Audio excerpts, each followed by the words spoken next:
budget ng Pilipinas ay hawak lang ng dalawang tao. Hawak lang siya ni Congressman Zaldico at ni Congressman Martin Romualdez. Yan ang katotohanan. So sinabihan ko yung isang congressman, sabihan ninyo si Martin Romualdez na hindi pwede chap-chapin ang classroom construction na 5 billion.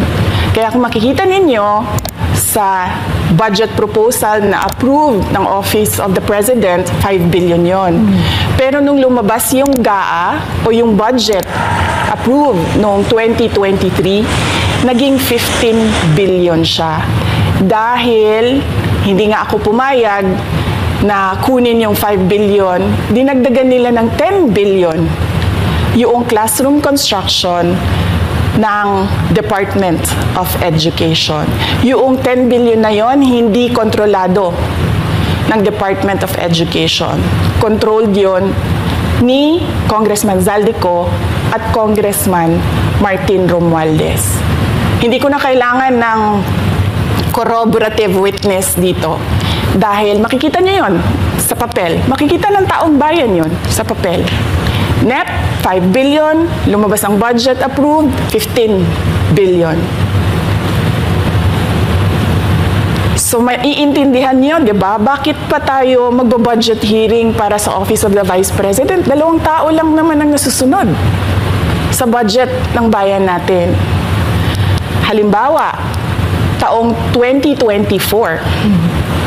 Kung makikita niyo, ang approved na budget ng Office of the President para sa classroom construction ay 19 billion. Noong lumabas na ang House version ng Appropriations Bill ay naging 24 billion ito. So, approved 19 billion, paglabas sa House, naging 24 billion.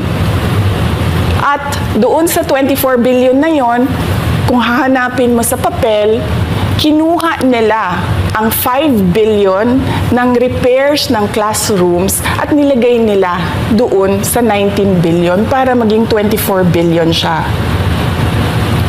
So ang naiwan sa repairs, sa kawawang mga classroom ay 1 billion. Kaya makikita nyo, sa papel, nandyan yan. Naging 24 billion. At hindi lang yan, dahil noong 2023 ay hindi ako pumayag na hindi masunod yung DepEd na rules sa paano mag-classroom construction.